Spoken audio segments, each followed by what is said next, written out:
Yeah, which, so what and all suggestions you want to make, like how you prepared for exams, or how exactly went through second PUC preparations?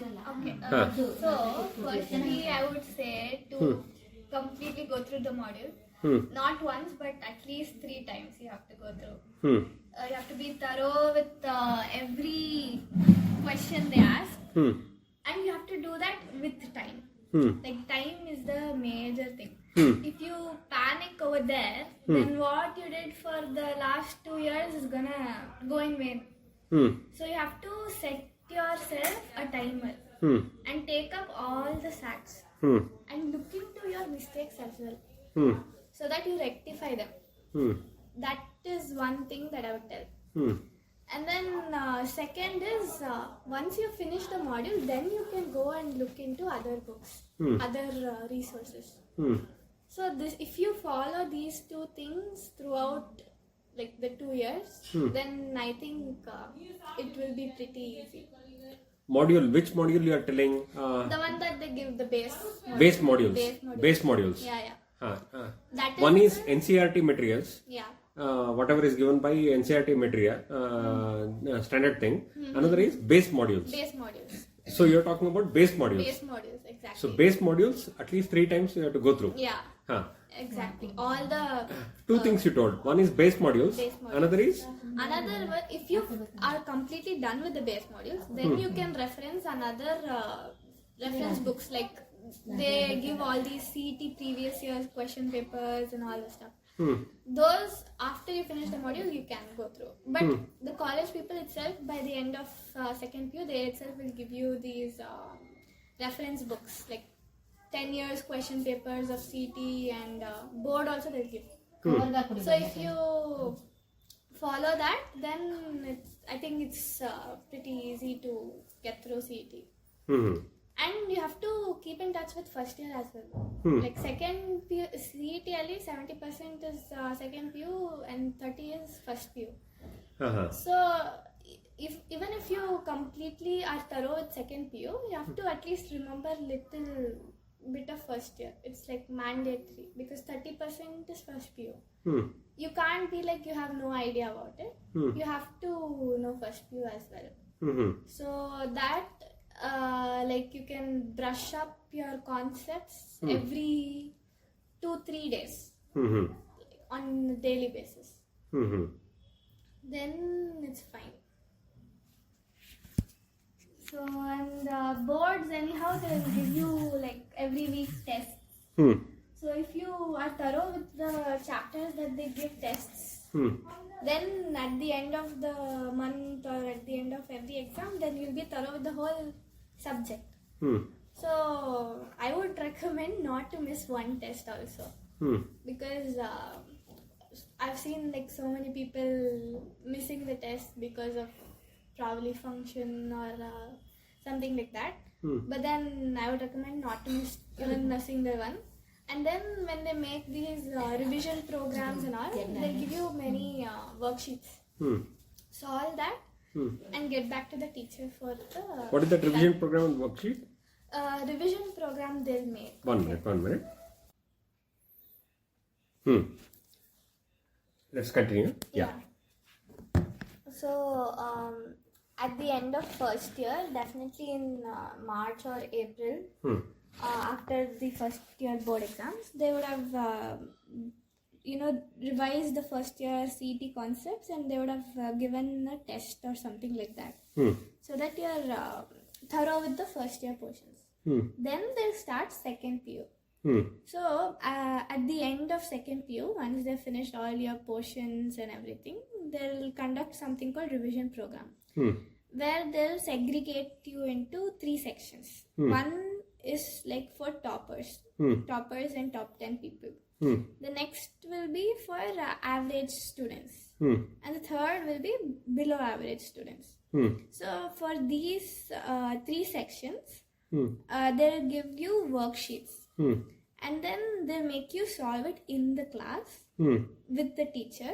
They'll give you some speculated time period, say for like 20 questions, half an hour. they'll give you this time and they'll make you solve by yourself. Hmm. Then they will discuss the answers. Hmm. And then they'll discuss the questions which you are finding tough. Hmm. So they'll give you the solutions and easy method to solve them. Hmm. So what I would say is, after you finish solving the paper in college, come back home and look through them once. Hmm. And keep them safe so that once you are preparing for any forthcoming test or something, so that when you look at the question, you know how to solve it. Hmm. That way, at least by the end of year, you would have solved countless questions. And no question is the same way. Every question will be different.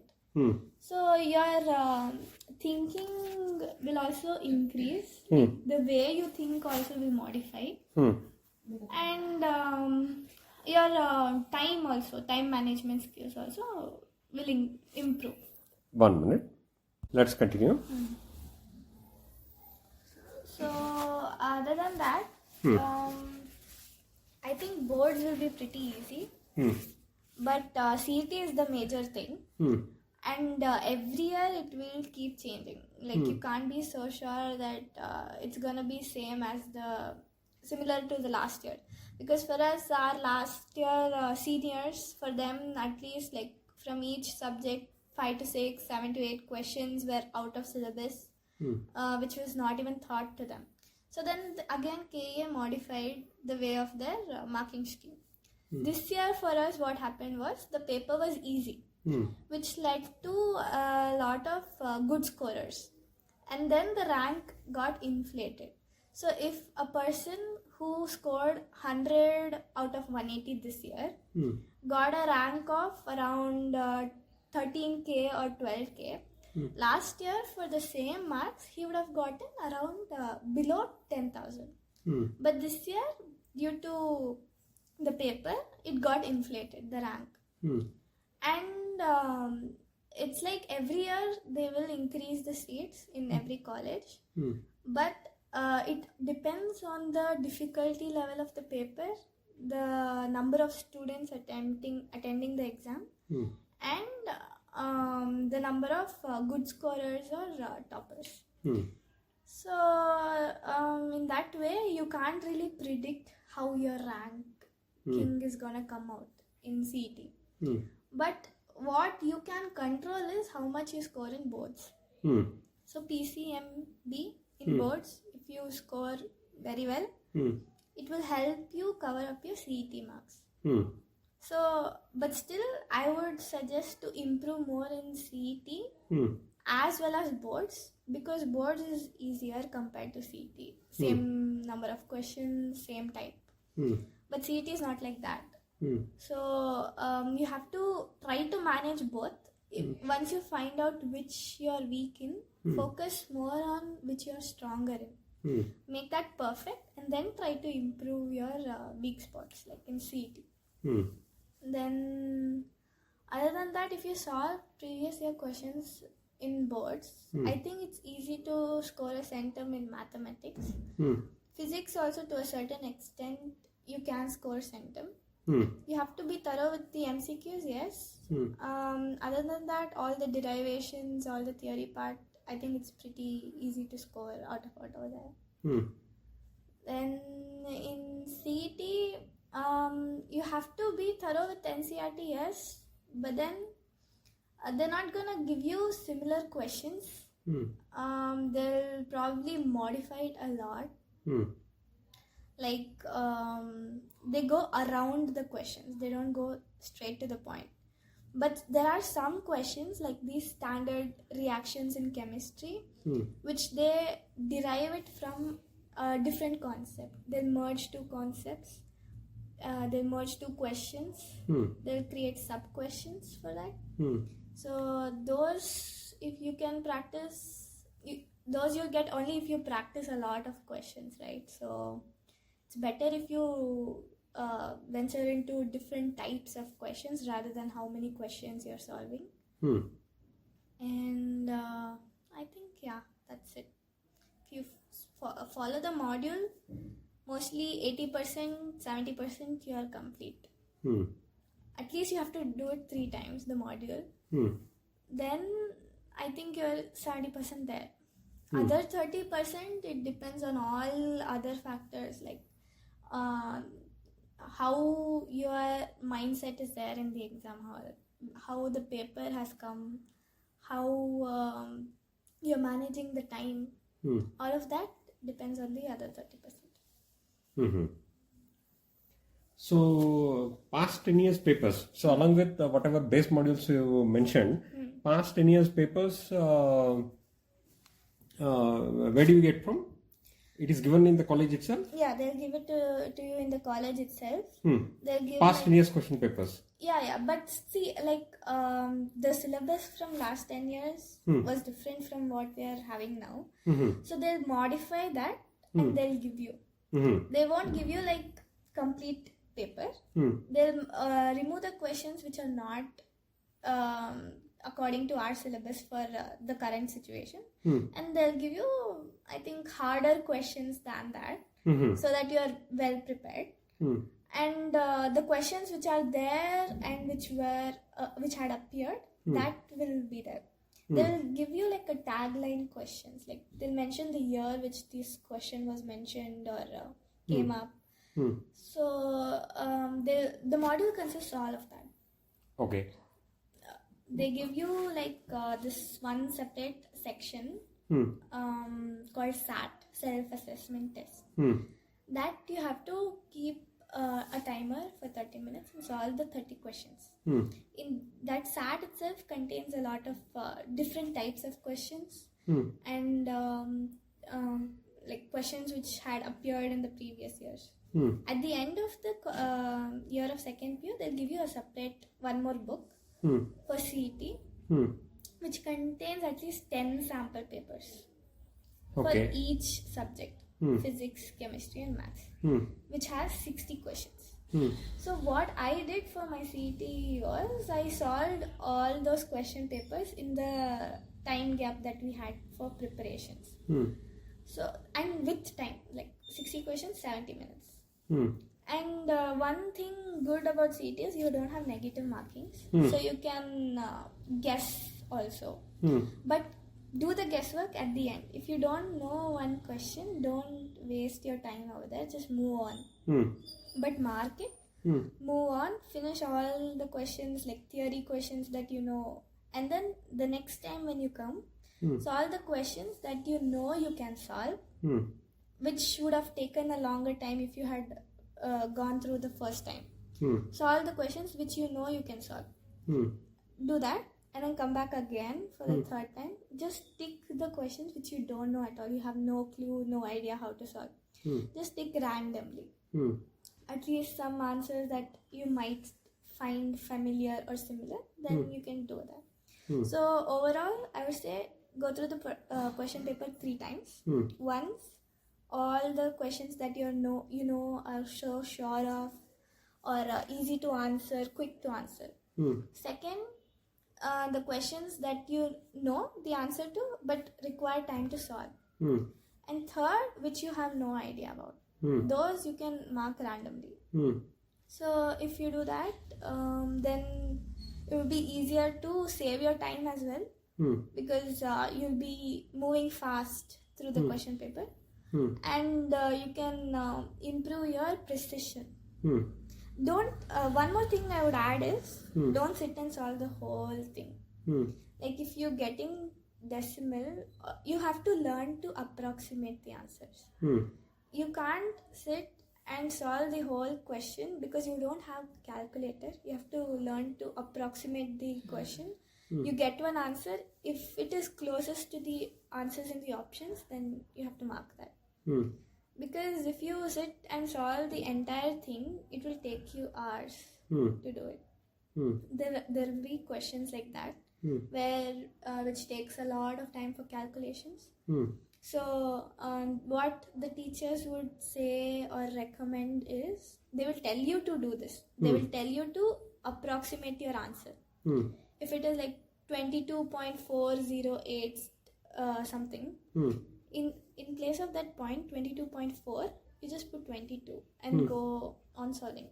So that way, it won't take you much of time or space. The paper that they give in CET, you won't have any working column.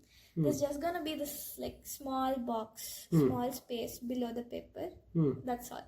There's no extra sheet for working. You have to use that small space itself. So try to minimalize your working and maximize your thinking. Half of the problem you should have solved in your head itself. Like by looking at the question, you should make sure that okay, this is the half of the step. The other half you might need to write it down somewhere. Suppose you're solving a math question, you should visualize it. Like you have to be thorough with you have to be thorough with the process of it. Then you will get to know how to solve it. So in chemistry, it's majorly of this organic chemistry. They'll twist the questions. They won't use direct names of the products or the reactants. They'll give you like a reagent which turns starch into blue color.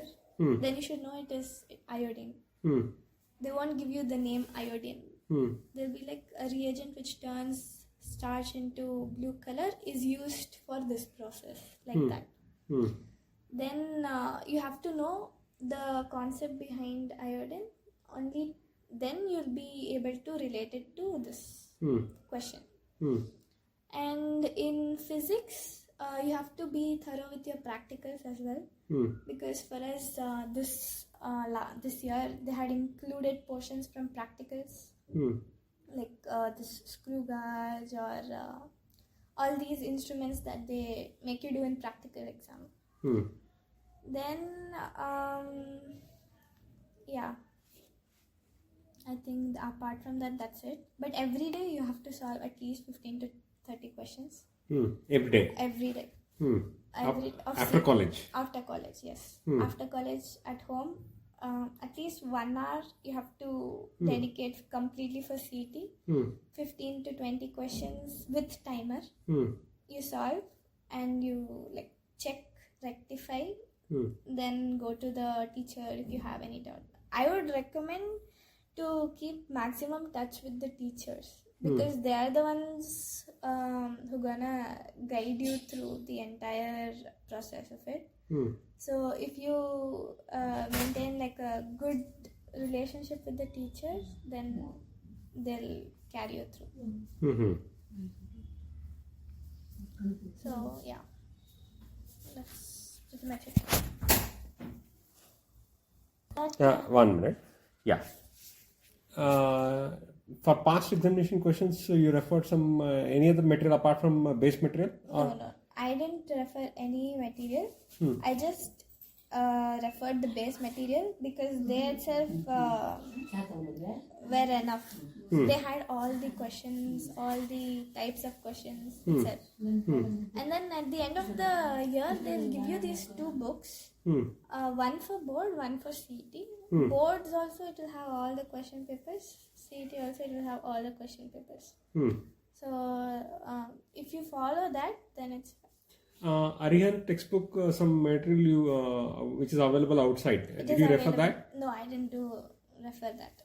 That is, the teachers will tell you, but only after you finish the base you can refer that. For us, using the base itself, it took a lot of time.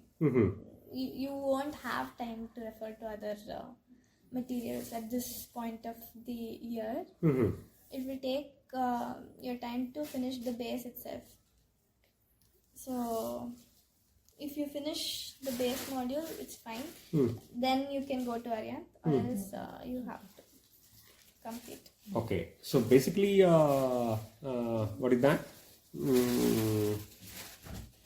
So Arihant modules and all, you didn't refer much? No. Did you buy them or no? No, I had like some of my seniors, they gave me this IIT JEE books, but then I didn't have time to refer to them. this base itself, it had a lot of questions, and then they used to give you worksheets from the college. That itself took all the time. I didn't have much time to refer to other textbooks. So you didn't refer at all? No. Aryan. Okay, 1 minute. But if you have time, then you can refer. It's a good. But you publication. didn't? I didn't. Because you didn't have time. I didn't have Whatever time. modules were given by Yeah. base, and after that, whatever collection of questions given by college, Yeah, that was enough. that was enough. That you revised multiple times. Multiple times, yes. Most important thing you mentioned is every day when you come back from college, 1 hour you have to spend at For least CET. for CET. CET, yes. Solve at least 15 to 20, 30 questions. And that is not just one subject. You have to do all 3 subjects: physics, chemistry, and maths, and biology also. 1 hour you will do everything, or one day, one on You can- today you will do 1 hour of physics, tomorrow you will do 1 hour of which method you followed? I did I used to go chapter wise. For first, I used to pick one chapter from physics. I used to do 10 to 15 questions, and then I used to move on to next chemistry, 10 to 15 questions, and then maths, like that. So those 10 to 15 questions, how much time is needed, that much I used to pick. If I was doing 15 questions, I would set the timer for 20 minutes. Then I would finish physics. Then I would take a break from CET, do boards. Then again come back to CET. I would do chemistry for another 15 questions and do boards. The next day, probably I would start with maths, like that. Modules you will study. Then after that, CET, one is base modules, whatever questions are there for board exams. Those questions are available where? In the modules itself, or where? A separate book is given for that. For board exams? Board exams and CET exams, separate book is it given, or is it given in the modules itself? Questions are part of modules itself. Modules itself. They'll give you the modules. They contain 2 parts, right? One for board and one for this CET. So when they're giving you a test or an exam, at least 10 to 20% will be from the module itself. Others, they would itself give from probably various resources, the base resource. So they would be similar to your module questions, but there'll be like different variables or different method you have to follow, like that. So there's a lot of question papers that they'll give you, and at the end of the whole academic year, they give you this book I told you, right? Like question papers. Those question papers will be from previous years included, and base the ones that they prepare. And some questions will be from various other books like Aryan and all of that. They would have taken it from those as well. And different state questions like from Kerala, SAT. Those questions will also be here. IIT JEE questions. Some of 1 or 2 you will get in CET. Similar to IIT JEE. There was this one question that we got in this year's CET, which was asked in JEE 2023 or 22. That question was asked for us in CET as well as this year JEE. It was there in our module itself, if I remember. So like that, they'll mix up all the exams questions and they'll put it in the book. No, what I am asking is CET separate, every day 1 hour you will practice, na? Those questions you will practice from where? Separate module. booklet is there? Module. From module itself. Module itself, they have mentioned for board exam, for CET For exams. CET, there will be 2 divisions, right? For board, for KSET. So what I used to practice is, suppose if they did some 10 classwork MCQs in class, I would come back, do the same 10 classwork MCQs. So that I am thorough with the concept. Then they'll have this assignment MCQs that we are supposed to do at home. So that the teachers will tell you to do that. We have to do once. Again, the next time when you're revising that chapter, you those 10 again. If you do, then it's almost you're doing it for the first time by yourself. The next time you will be thorough when you see the question. You'll know this. The answer is this. So then at the end, after you finish both, you can do SAT.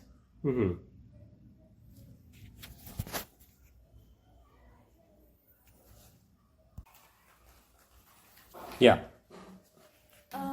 So yeah, after that, if you are finished with both classwork and assignment MCQs, you should have done them at least twice or thrice. Then you can go to SAT, and you have to, as I said, timer. You have to keep a timer for SAT. There will be 3 SATs in second PU module. We had 3 in our module.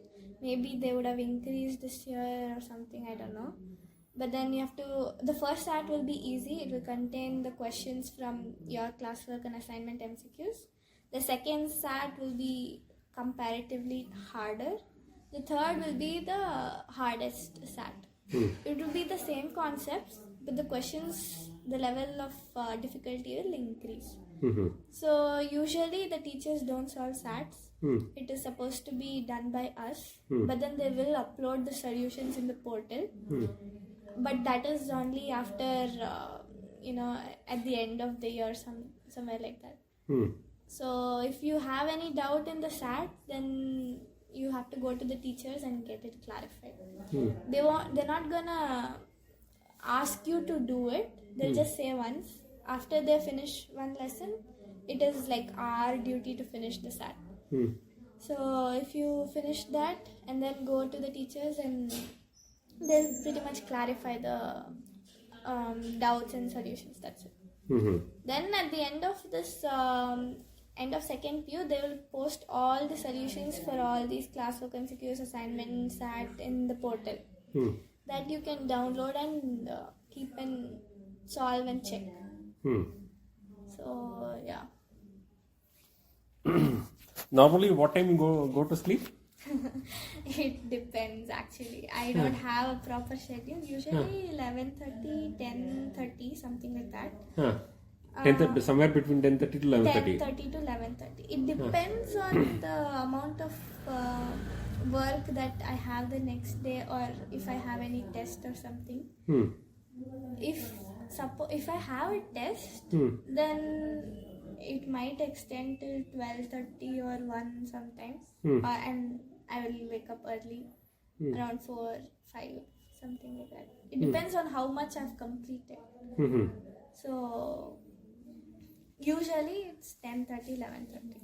So somewhere between 10:30 to 11:30. 11:30. And what time normally you get up? Wake up? Around 6:30. Normally you wake up by 6:30 if there's no exam or no exams on a normal day. Normal day when you go to college. If I have an exam, then probably 5 or 4:30. So days of exam, you normally wake up somewhere between 4:30 to 5. 5, yeah. 4 to 5. 4 to 5, around that time. 4 to 5. Yeah. Okay. Exams normally will be conducted from what time to what time? Usually they start at 8:30. 8:30 Exams, yeah. 8:30, but they'll practically start by 8:40, 8:45, depending on like the students and all, the number of students and all. But end around 11 or 10:30. It depends if it is a board type of exam that they're giving or CT. CT means 70 minutes, they're finished. If they're giving like all 3 subjects combined, then it will take 3 hours or something like that. Then they used to, there's this one time during the revision program where they used to give us test alternative days. So one day we used to come to the college, write the test, go back. The next day we used to come for discussion of the previous day's paper. So like that, they'll do for all throughout the revision program. After they've finished giving you worksheets, they give you tests. So these question papers that they give you in tests will contain like a mix of all the questions that you had solved in the worksheets, plus new questions. So 30% will be the questions that you've already solved. Another 70% will be like new questions. 70% new questions. New questions.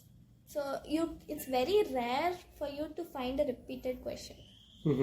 There might be similar method, but definitely not same question. Okay. So yeah, you have to have proper sleep, complete sleep. Only then you'll be able to concentrate next. In like so many people, they would say that I slept only for 4 hours or 3 hours, but I would say complete 6 to 7 hours you sleep during a normal day. During exams, okay, fine. If you are not able to complete the portions, then fine. But there are days when I slept for 3 hours, 2 hours during exam, and there are some other days where I had like 6 to 7 hours of sleep. It depends on what you have the next day.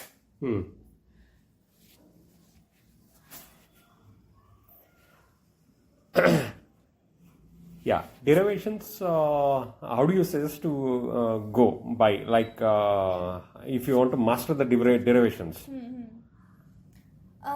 First, like when the teacher is teaching, especially physics, you try to memorize the diagram, how they've drawn, the way they started, ended.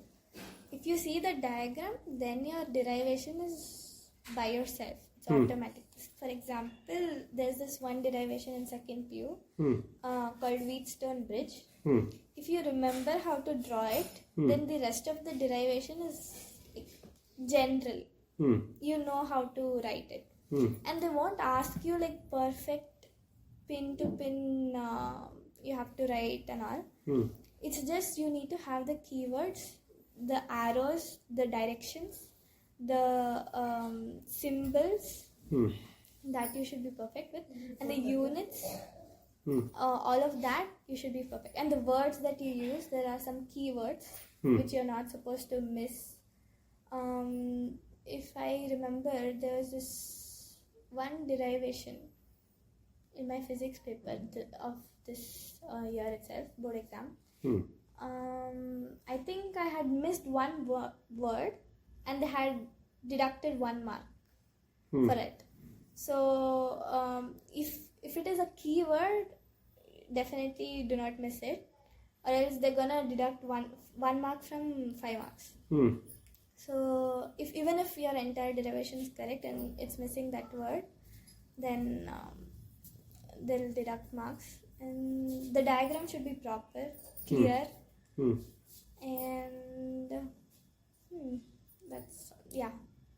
that's all. What about derivations in other subjects? In other you will mostly have derivations in physics. Maths in second PU, there are barely much. There's probably 3 or 4, that's it. Chemistry also, you won't have much of derivations.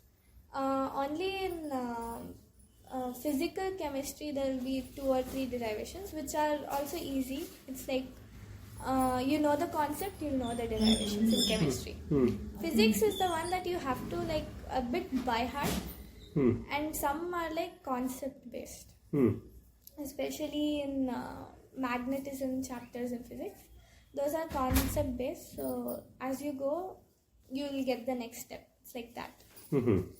So, and maths, I don't think there's much of derivation in second PU. First year there might be, but second PU there's not much.